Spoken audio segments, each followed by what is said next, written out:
Evening, everyone. Thank you so much for joining us here in the virtual Princeton Public Library.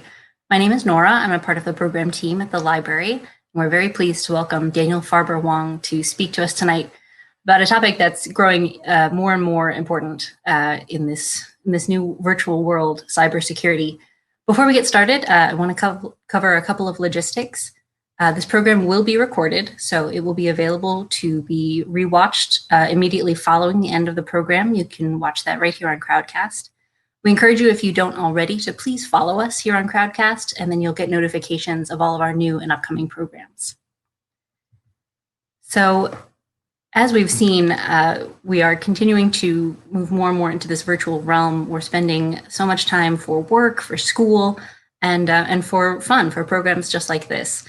So the need for us to take steps for personal cybersecurity is more important than ever. Our speaker tonight, Daniel Farber Huang, is the author of Practical Cybersecurity for Extremely Busy People. He will tonight outline actionable steps that you can take to protect yourself, those you care about, and your career from cyber threats and online exploitation. Daniel is a strategic consultant on cybersecurity and other risk issues to companies of all sizes. He's worked closely with local law enforcement as well as members of state and federal law enforcement agencies across the US on providing solutions to their technology requirements. A multi-talented person, you may have seen some of Daniel's photography in the library previously. He's also a journalist and a documentary photographer focused on women's and children's issues and the alleviation of poverty around the world. He's an independent humanitarian advocate and has documented refugee camps around the world. We're very pleased to have him with us. I'm going to bring him up now. We will get to his talk. Hello, Daniel, and one more logistics that I forgot to mention. We do encourage you to submit questions. We would be very happy to address those following Daniel's presentation. You'll see at the bottom of the screen there is an Ask a Question button. We've got a couple people who have added already. So at any point during the presentation, you can pop a question in there, and we'll answer that as soon as the presentation's done. So Daniel, hello. Thank you so much for joining us. Nora, thank you very much. Good evening, everybody. It's really a pleasure to be here with you tonight. I really appreciate everybody having an interest in this issue on a lot of different fronts. I think it's extremely important. I'm glad to see that so many people do have an interest in it. And over the course of, say, the next 40 minutes, my goal is to be able to give you a broad but detailed overview of what I consider to be some of the most important safeguards that every person should have. So bear with me while I jump into sharing my screen.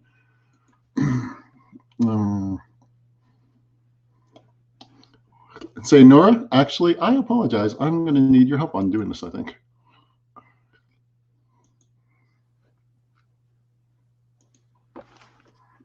Okay. Gotcha. Pardon me. Okay, we're good. Okay, no, I just noticed on this there are two different things that say share. But what you gonna do? That was why. Okay, let me make this a little bigger. So, practical cybersecurity for extremely busy people.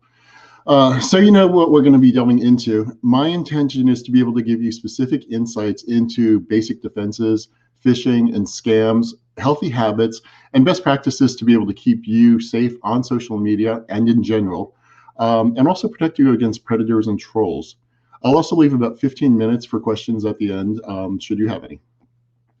So please be aware that I have asked the nice folks at the Princeton Public Library to email a copy of all the slides that I'll be going through to anybody that's on this call. So hopefully you don't have to spend that much time trying to write down everything that we are going to cover, because we will go through a lot of stuff quickly. I'd much rather have you have a chance to pay attention to what's going on and ask follow-up questions if you have any. Okay, so let's jump into it. Here is what we are going to cover.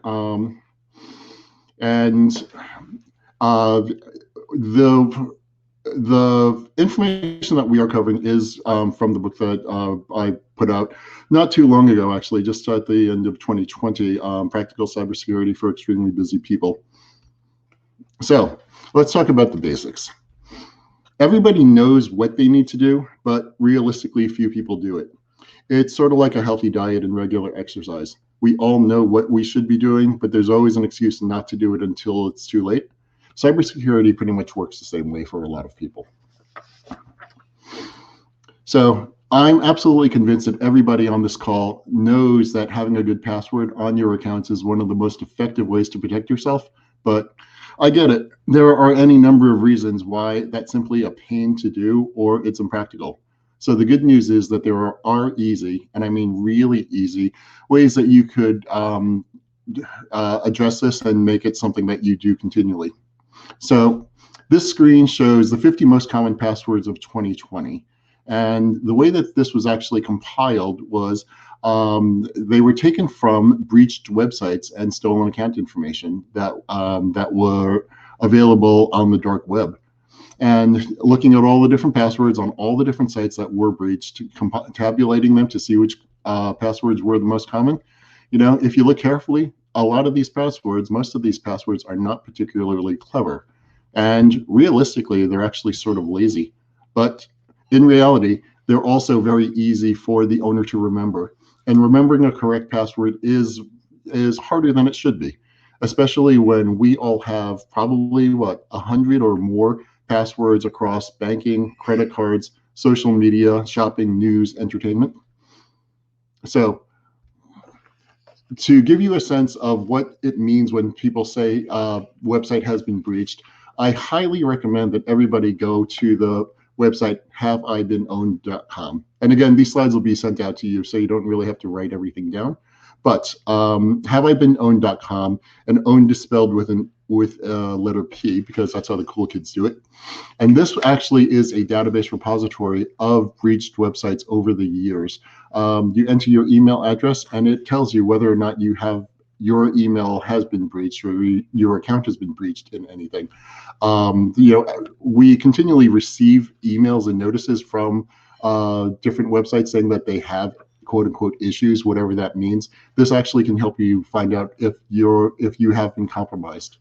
I have several different emails. On one of my main emails, this told me that I was compromised, that there were 5 different websites where my email was compromised. On another email that I used, 4 different websites were compromised. So do go on to this, enter your emails. I recommend you enter your family's emails and people that you care about and let them know if they show up as well. So this is what I would consider to be a good password. So it's 50 characters long. It has uppercase and lowercase letters. It has numbers and special symbols like @signs, exclamation points, and asterisks. It would be very hard to crack, but clearly it would be impossible to remember. So that being said, there is an easy way to actually start having protection like this. And that simply is to start using a password keeper or a password generator. I personally use LastPass. I just started using it several years ago when it used to be one of the only ones that were available. Now there are several free options for you, and even some browsers do also have password keepers that you can use. So anytime you do open up a new account, strongly recommend you just simply use your password keeper. Let it create the longest password that is allowed in your, for that particular site. It'll remember it for you. You don't have to remember anything except your one master password. That'll give you access to everything else. And over time, when you get onto your existing accounts, just with a password keeper, change your password on any existing account that you have. Clearly, you don't use the same password twice because that would be giving a scammer the keys to the kingdom if they ever got that from you. And this is one of those things where cybersecurity does not happen overnight, but over time, this really will help do wonders for just your immediate defenses. The next most important thing that you could do is turn on two-factor authentication. Any website that allows you to have it, I recommend that you do turn it on. And so what two-factor authentication is, basically, after you enter your website and your username and password, that is, like you usually do now, two-factor authentication just requires a second step where you get a text message, an email message. Sometimes it might, you could choose it, maybe a fingerprint or facial recognition, authenticator app, or even a key fob if you want to get fancy. And it is one of the best ways to prevent hackers and thieves from gaining access to your accounts. And you would use two-factor authentication not just on your money accounts like your banks and credit cards, but on everything, including social media, certainly your shopping and other things like that. But one of the most important things to keep in mind with anything that I'm speaking about, for all the technology that may be there, and for all of the new apps and devices and tricks that people may create to try to keep you safer, the biggest weakness in any cybersecurity is the human factor. In anywhere, anyhow, it's always going to be the human. It's always going to be a person that is the weakest link. And so even two-factor authentication, while it makes perfect sense, it still is vulnerable. And here is an example of it. I actually thought this was pretty clever, even though it was a very, very horrible, rotten thing for the scammers to do. But one of the ways that the scammers figured out to bypass two-factor authentication was basically to have the target or the victim give them the access that they were looking for. So I'm calling this the Bank of America text verification scam because Bank of America was the first one that I heard of it, but it has been used on any other number of banks, and it will continue to be used as long as people continue to fall for it. So after a scammer can easily obtain a person's password, and with a little digging can figure out what bank they use. It's really not that hard. Once they have their email and they know what bank they use, what scammers have been doing is they've been having the target unwittingly authorize them to gain access to their account simply by giving them a phone call and reading a really good script. And so this is pretty much how it might go. Hello, Ms. that is, insert name. This is Bank of America fraud protection calling. We noticed some suspicious activity on your debit card and are reaching out to confirm if these transactions are yours. Before we begin, to confirm that we have contacted the account holder, you'll be receiving a text from Bank of America in just a moment. And please confirm the code that we just sent to your phone. So, and with that, once the person gives them their code, the 6-digit code or 4-digit code, poof, the scammers have everything that they need. So the first things, if I were a scammer, that I would do next would be, number one, I would change the password to lock the user out of their account. Number two, turn off notifications so that they do not continue to get text notifications about all the money that's being moved from their accounts. And then three, turn off two-factor authentication or change the cell phone number that it's going to. And and then quickly thereafter, anybody who did do this would find that their accounts were most likely going to be emptied. So again, it's the human factor that we all have to be conscientious of. And when I say human factor, I mean what we individually do. So being vigilant, being aware, and just being suspicious is always a healthy thing online. The human factor most definitely is the weakest link in personal protection. So let's switch over to email scams for a moment. The most common email scam is phishing. And phishing is when somebody sends out a mass email trying to get the recipient to click on a link that may take a malicious link that may secretly install spyware or malware, or it may send the victim to a site that is spoofed to look like a real site, say like a PayPal or something like that, where, like every website does, they prompt you to enter your username and password. And the scammers would be recording what you are typing, so you literally are giving your username and password to somebody who will then turn around and do whatever it is that they can do. So a lot of phishing scams that you get in your email are pretty sloppy, and for a lot of different reasons. Some of them are intentionally meant to be sloppy, and I go into the psychology behind that in my book. But a lot of other phishing attempts are extremely well done. So you just really do need to know what you're doing. Always be conscientious and always be cautious anytime you click something that is sent to you, because it's an extremely lucrative business.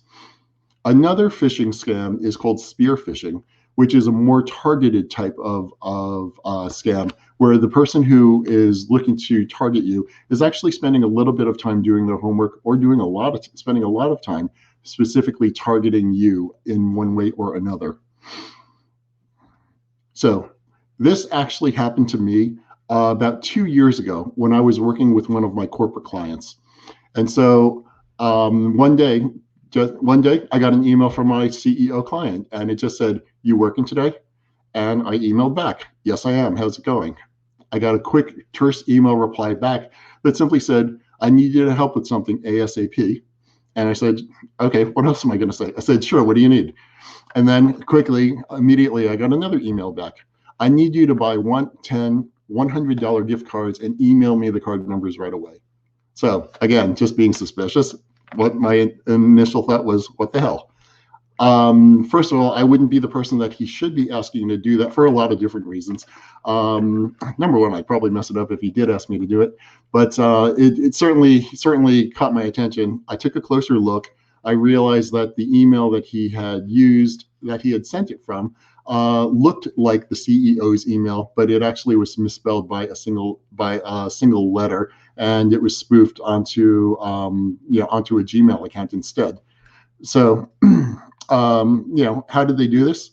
Both of our names were on the company website, and it was easy enough to figure out the email format that the company used for its staff. The CEO's name was easily obtainable from the About Us page, and my name was associated with the company's finance division. So, putting two and two together, it was worth a shot on the scammer's part. They created the fake email address, excuse me, and they sent it to me. If I had fallen for it, after purchasing $1,000 in gift cards, they would have asked me to send them the activation numbers, and then we'd be at $1,000 with no recourse to anybody. And so you would think that something like this would be obvious to catch, but you would be surprised. So literally last week, I was catching up on old newspapers that were piling up. I looked in Town Topics, and from the January 6th issue of Town Topics, I saw this in the police blotter. On December 23rd at 10:23 a.m., somebody reported being deceived into buying $1,800 worth of gift cards for someone pretending to be their boss. The scam was discovered after the activation numbers were sent to the suspect. So, cybercrime really is happening all around us. Because there are so many different ways that people can try to take advantage of you, it's not possible for me to list them all. And even if I did, there are too many. You would forget, I would forget. The best thing I can recommend to anybody here is trust your gut. If something just rubs, especially online, if something rubs you the wrong way, even for a moment, just pause and think, what does this make sense? Use your common sense. And very importantly, don't get emotional when somebody is trying to, if you find yourself in a weird situation, because scammers rely on that human factor. One popular scam targeted toward older people, basically people who might be grandparents' ages, would be having their grandchild, random name, or it could easily be found from social media, have their grandchild calls them to tell them that they've been arrested and they really need bail, and please don't tell mom and dad, but send $1,000 over to Western Union. And so because people want to be helpful to each other, and emotions are high, these are the type of things that scammers prey on, and the human factor is very, very predictable. So I want to spend a meaningful amount of time. Actually, the rest of the time that we have, I want to talk specifically about online self-defense. For a lot of reasons, this is near and dear to my heart. I think it should be to everybody else, because we've all either experienced or we know people who have some way or other been bullied or targeted online, or even people who we may not know personally. There's certainly stories about whether it's celebrities or journalists or people, people who are trying to do whatever it is they are doing. A lot of people with good intentions get bullied. And I think that being able to be aware of what that encompasses and what you can do about it is incredibly important. My goal here is to just help put it in perspective so that you can be more attuned to it. So in the event, heaven forbid, it happens to you, or if it happens to somebody who you know, you can have better context on how to respond to that and respond, react, and defend yourself. So one of the really important things that people, I believe, should put much more attention into is separating their personal life, like their truly personal life, your family, your close friends, from everything else, including your work. So one thing that people should, and because we are all so wedded to our cell phones, I think one of the things that really is important and valuable is to just simply get a second phone number that is everything but your important personal life. So, you could do it one of two ways. You could buy a second cell phone, clearly an expensive proposition. But fortunately, the other alternative is you can get an inexpensive burner number. And when I say burner number, it is an actual different telephone number that is assigned to you, and you could actually access it through an app on your phone. So you have one cell phone, but you have two different numbers. So you have one private number for your family and key relationships, which realistically would probably be your existing cell phone number. And then using a burner app like Google Voice, or it's actually called Burner app, or Hushed app, you start using that for the rest of the world. You can have your work phone, if it's appropriate, you can have your work number, your work colleagues contact you on that. But certainly for anything that you do for play, your account contact information for the gazillion accounts that you have that are not critical, like your non-bank and non-credit card accounts, your shopping, your bills, anybody who may forge friendships or relationships, online dating, things like that. Having a burner number and a buffer for your true privacy is always a safe habit to put in place. So similarly, as far as social media goes, depending on what you're doing, you should also consider having two separate social media accounts on any platform that you use. One, again, is for your friends, that your close friends and your family, where you can talk about things that genuinely matter to you. And the other could just be your public persona, however wide or narrow that may be, however you want the rest of the world to see you. Importantly, if somebody is able to access your social media account, if you have two of them, it does create a buffer to protect the other side of your life. So if an attacker gains access to one of your accounts, the other side of your life can be shielded from exploitation. Healthy habits for social media in general. I don't care anybody's politics. I don't care anything. But just never post anything that can be used against you. And that I intentionally am going to leave that a very wide definition. That's a personal choice on what you think that should be, but do be aware that anything you post online, we hear this all the time. Anything you post online can be used, can be found out and used against you in the future. So just make your life easy and be conscientious of that. If you have an opinion that you're really emotional about, take a long pause and choose your words thoughtfully before hitting send. And if you don't believe me that it truly is out there forever, here are two things that you can try. Go to allmytweets.net, and this is a Twitter scraper. You enter a Twitter's username, and it'll grab the last 3,200 tweets from that user account in an instant. For any number of reasons, that can be important research for journalists, for individuals, but it's out there and it can easily be grabbed. Similarly, for Facebook, there is whopostedwhat.com, where you can also just grab anybody's historic posts. So if you can do that to somebody else can do that to you. Be conscientious about what you're putting out there. I'm going to spend a couple of slides talking about online harassment, because it really is an important space for people to be aware of. There is an awful lot that you can do, and when it is occurring, you can, to find the steps for that, you can search it online. It's also in my book, but there's a lot of resources out there to try to help people. The problem is, if you haven't thought about it until it does occur, you are behind the 8 ball, and you are going to be totally reactive. So I want to give you context of things that you should be aware of. Again, should it heaven forbid, should it happen to you, or should it happen to somebody that you care about and you want to help? So if you or someone you know, pardon me, is being harassed online, the first thing you should do is consider whether or not it's appropriate to report those threats to law enforcement, particularly if you or your family might even remotely be in physical danger. Call law enforcement or 911 immediately. In my opinion, an overabundance of caution is the appropriate level of caution for something like this.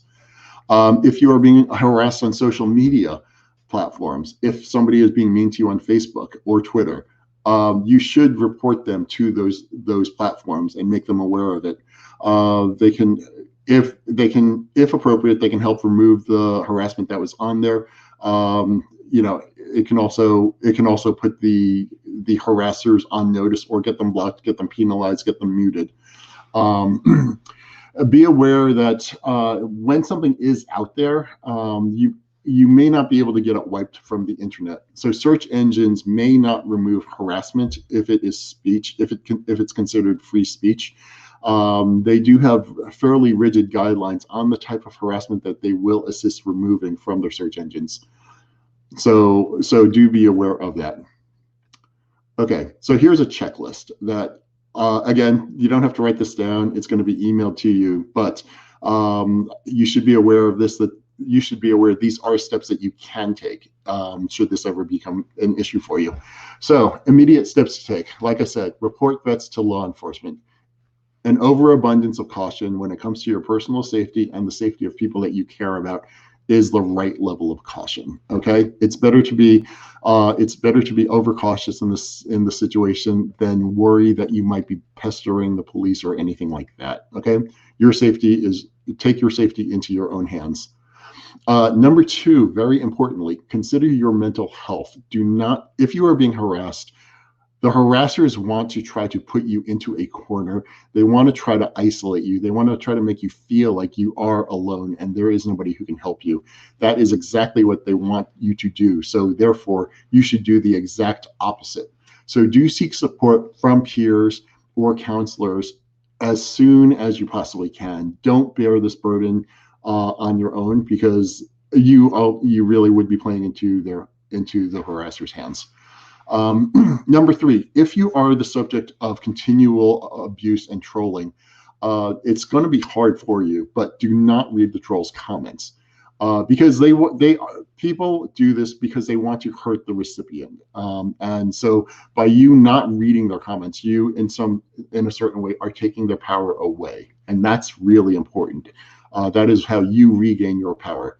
What you should do is have a trusted friend or colleague read what is going on, and they let them be a filter for you to tell you what you need to know. They can be more objective, they can be less emotional, and they can help protect you for that. Number four, document everything, and I'll go into that in another slide with some details on that. Number five, you can block or mute your abusers. So if you block somebody, they will know that you blocked them, and they will know that they are blocked from you. Which may, depending on the situation, may make somebody more aggressive or angry. It's a case-by-case basis. If you mute an abuser, they will not know that they are muted, and they can scream into the ether for all it matters. It doesn't bother you anymore. If you are being harassed, make your family and close friends aware of the situation, and ask them to be cautious about the information that they may share online. Inform your employer if it's necessary, and then also decide if you want to close up ranks and make your posts viewable only to your friends. And then the other issues here: make sure your logins are secure, turn off your notifications at night so that you can have a mental break. Be aware that some people may do this for sport or for pay. There are paid trolls out there. And then finally, set up Google alerts so you can know if things are being posted about you. Okay. For online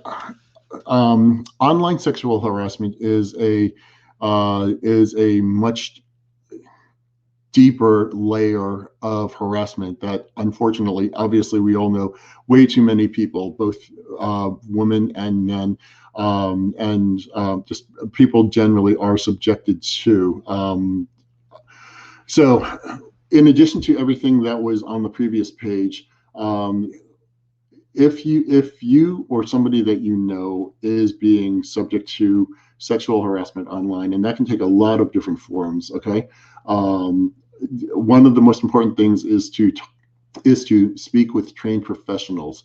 So in particular, there is a group called the Cyber Civil Rights Initiative. Here's the website. Again, you're going to be getting this, but they do have trained representatives who can help you understand what your rights might be. They are not lawyers, but they can tell you steps that you can consider taking to try to protect yourself. Also on their website, they have a ton of really solid information. Report threats to law enforcement, very importantly. If there are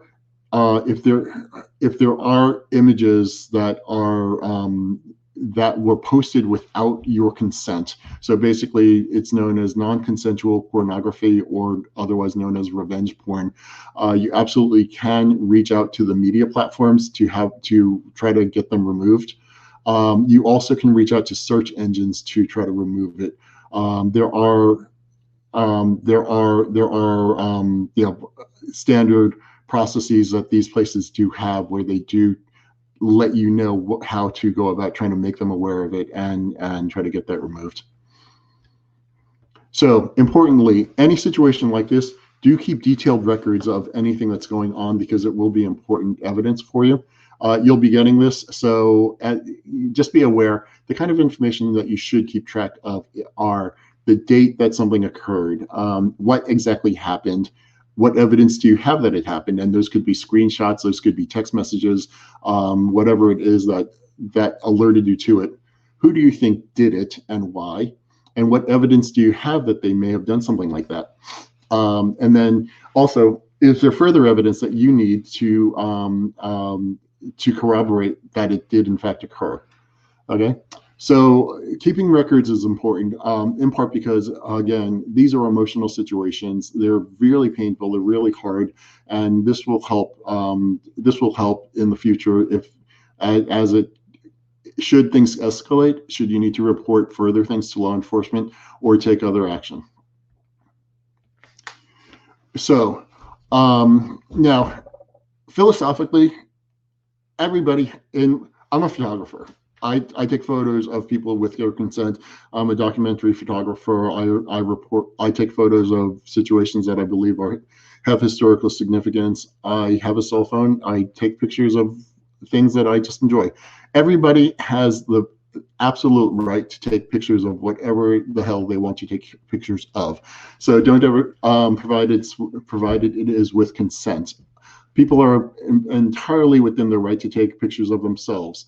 My recommendation, given the world that we live in, is if you are taking any kind of photos that some way or other could be, could be sensitive or somehow be used against you, or you just want them to be your private photos, I highly recommend keeping sensitive photos and videos in a vault. So, again, vaults may not be 100% foolproof to a sophisticated hacker, but there are some that are known for having better security, including the 4 that are listed here. So CoverMe, in the first one shown, CoverMe does have a photo video vault. It also has secure messaging should you want to keep your text messages and chats better protected under encryption. And then the other ones are KeepSafe, Photo Locker, and Video Locker. There are a lot of other ones. These are the ones that, for different reasons, have slightly better encryption, and I'm all for video lockers. I highly recommend people consider using them. Another thing people need to be aware of is the concept of doxing, and we've probably all seen or heard about this. In short, and I just want to make you aware of it, doxing is short for dropping documents, and that is essentially when a troll or harasser posts a person's personal information online. It could be their home address. It could be their phone numbers, things, basically things that could put a person in immediate physical danger. If you or somebody you know has been subject to this, immediately report it to the platform on which it appears, and assess the level of threat that may be associated with it. If you think the threat is real, and again, I'm all for an overabundance of caution, consider involving law enforcement on this. Okay. So importantly, also with social media, social media for young people, whether they are children or teenagers, is really important. A few things for you to be aware of. Make sure your children understand the difference between their real friends and their virtual friends. Explain to your children that they should never share their name, address, date of birth, or phone number to anybody on the internet. Very importantly, and this is something that I believe should be repeated occasionally just to make people recognize the importance of doing this, explain to your children that they should never send photos or videos of themselves to strangers on the internet. That's something that's easy to forget. It's something that may occur just kind of naturally with a slip of judgment, or children may not think it's a big deal, but that is something really important to continually make them aware of. Also make them aware that they should not respond to mean or insulting or hurtful comments. And hopefully you can also give them the comfort that they should make you aware of those should they occur. And very importantly, for your children, you should ensure that any of their online friends and followers who connect with them through social media are people that you or your child know in real life. Let's be frank. There's no reason why a kid should have followers who they don't know, and that's all there is to it. And certainly make it a rule with your kids that they can never arrange to meet up with somebody that they've met online without your knowledge and your supervision. So, to protect your children online, there are 6 key things that I highly recommend you do. First, most importantly, is be there for your child. Have that level. It's sensitive. It's always going to be challenging, and it's probably going to be heartbreaking. But let your children know that you are going to be there regardless of anything that ever happens. Naturally, kids are afraid of getting in trouble. They don't ever want to do anything wrong in their parents' or caregivers' eyes. Let them know that you will be there for them. Secondly, if you have given your children a phone, let them know that their phone is actually your phone. Meaning, if you're the person paying for it, if it's on your plan, you as the owner have the right to access their phone, and you also should have their password at any time.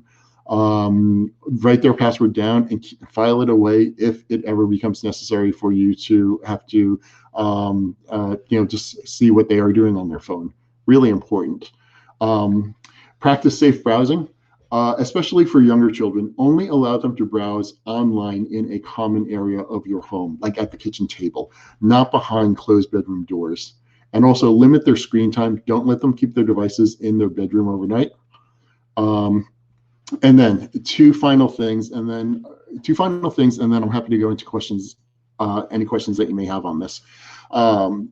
Any child who does have a social media account or other kind of accounts like gaming accounts, things like that.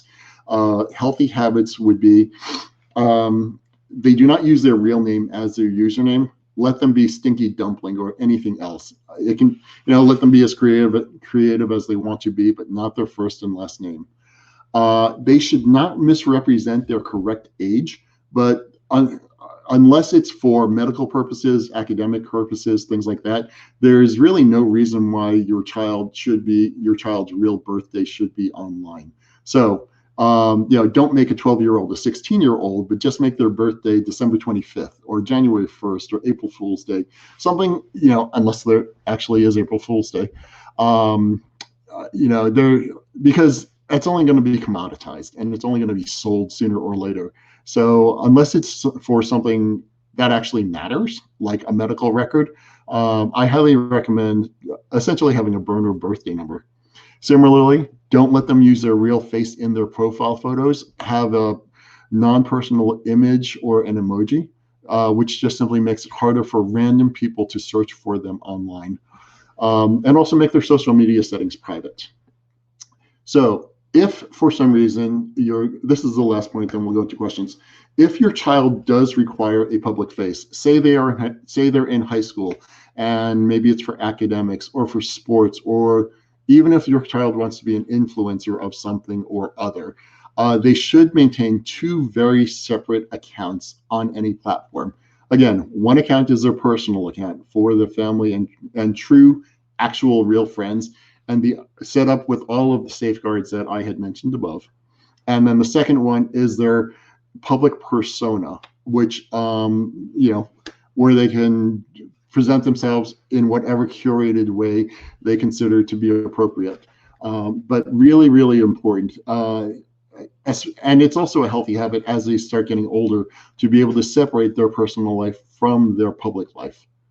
So I know I threw a whole lot at you, and I hope this has been helpful. There is an awful lot that's in here. In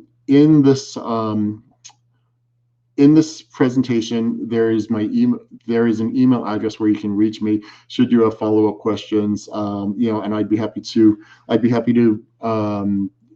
try to help clarify anything over here. So email address down here in the lower corner, extremelybusypeople@gmail.com.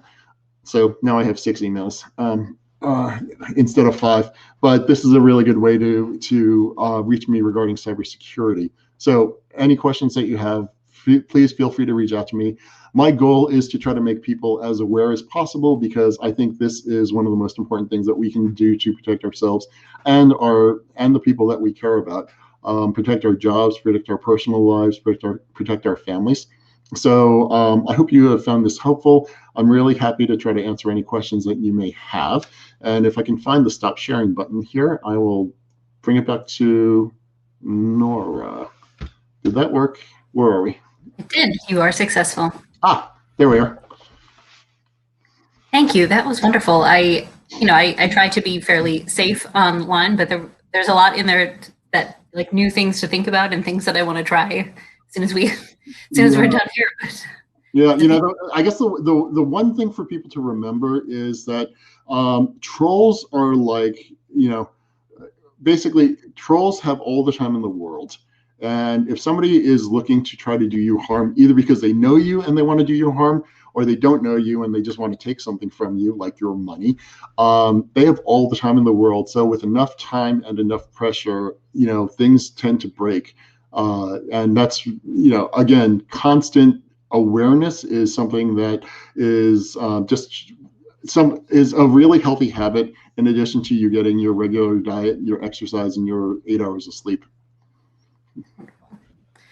We had an early question about the use of password managers like LastPass, which you did answer in the presentation. But if that person has any follow-up questions, please do ask us that.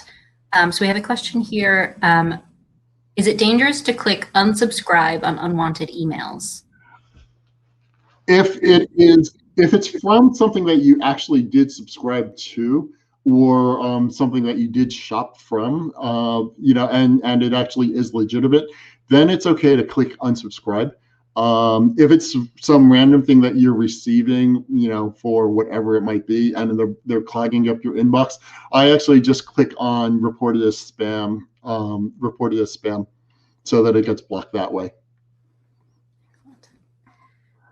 And as I'm looking through these questions, I'm seeing them as well. Do you want me to just run through them, Nora? Sure. Okay. So another person asked a very good question. Should I use a VPN? How do I select it, and are there downsides?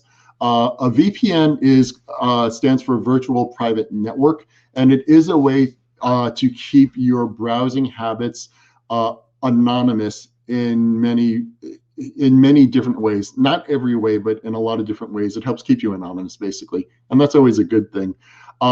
So I use a VPN all the time, actually. It's just set up on my computer, so it turns on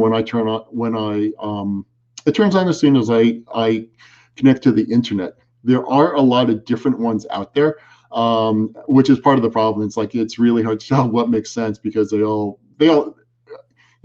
promise you the world. And for the most part, I think there are probably a top 10 list of really good ones. I actually mentioned a number of them in my book. If you want an all-in-one solution, I recommend Norton 360 Deluxe, which actually only costs about $40 a year, I think, if you want to buy one, which includes a lot of other features as well, like malware protection and stuff like that. Another one is NordVPN, N-O-R-D VPN is one that I like. And I actually have a couple of different VPNs because when I travel internationally, depending on what country I'm in, some of them get blocked better than others. So yeah, absolutely, I recommend it.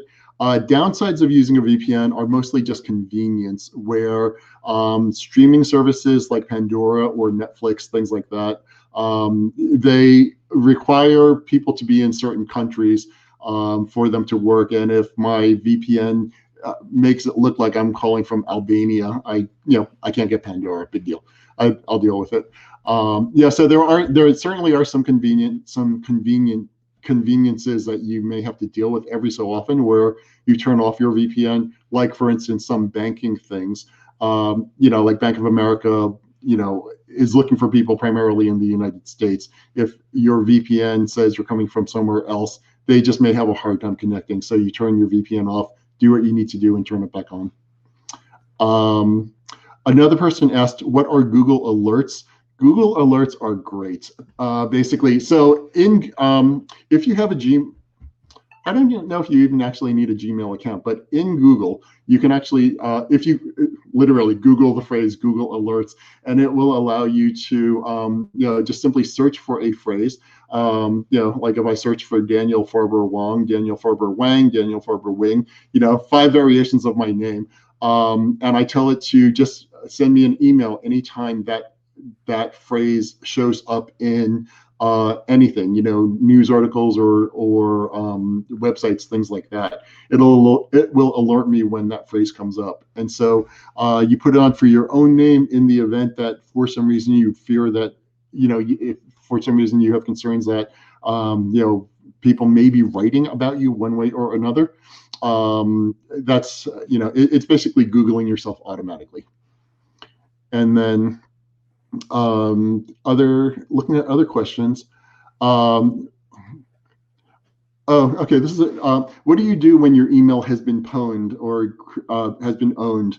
Do you create a new email or just turn on two-factor authentication?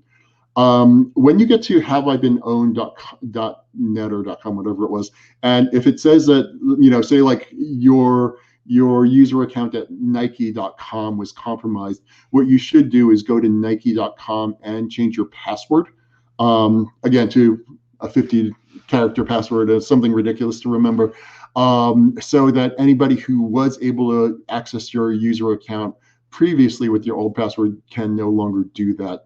So you don't have to get a new email, but you should be conscientious that, you should certainly check to see if your email has been compromised on any account, any website.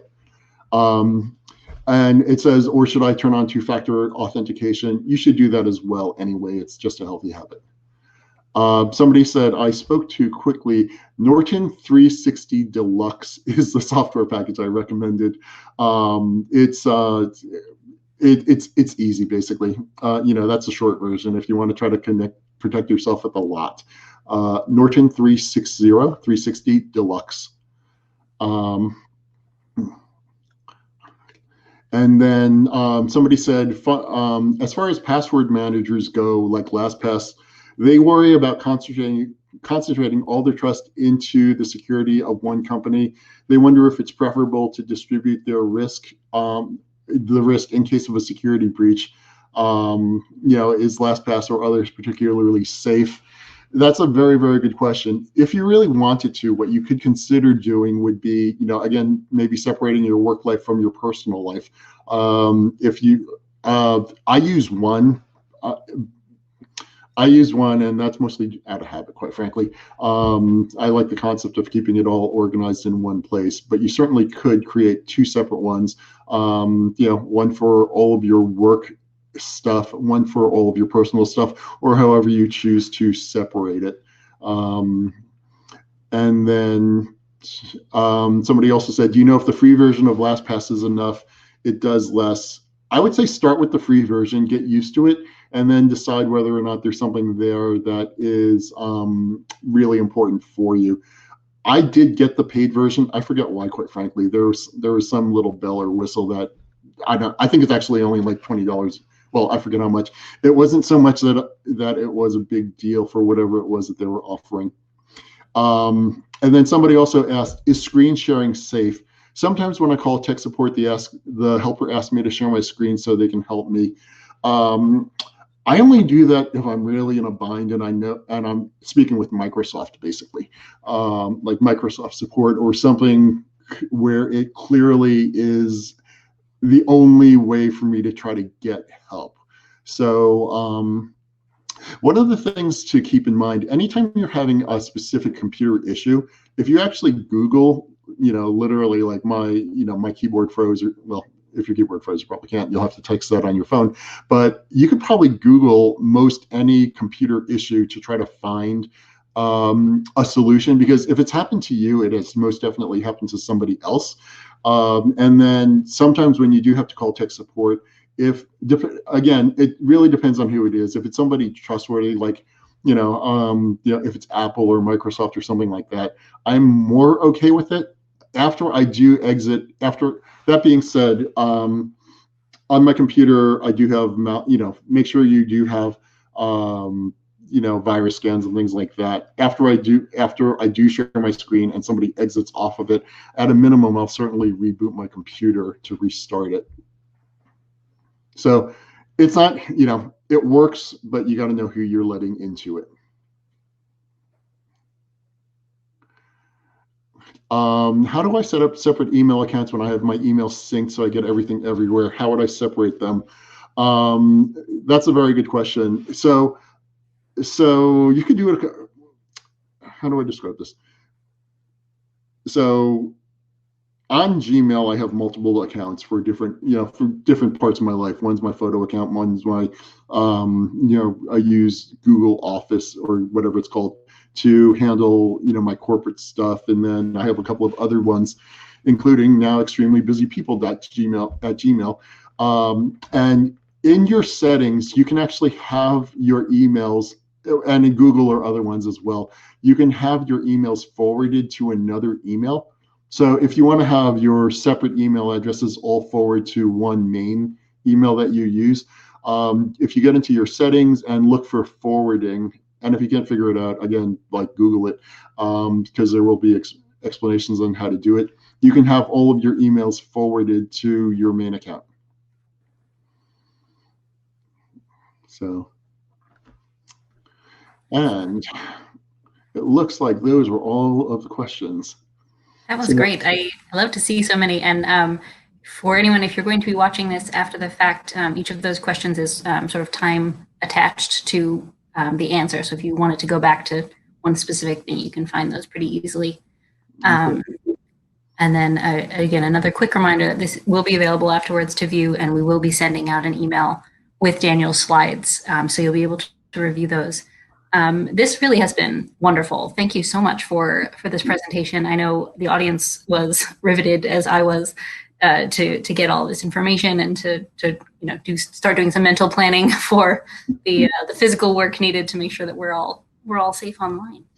Yeah, no, it's really a pleasure. I'm so happy to be able to share information. There's an awful lot more that people can start becoming aware of. And again, it's healthy habits. It's just getting into the mindset that, oh, okay, what can I do next? And keep going at it from there.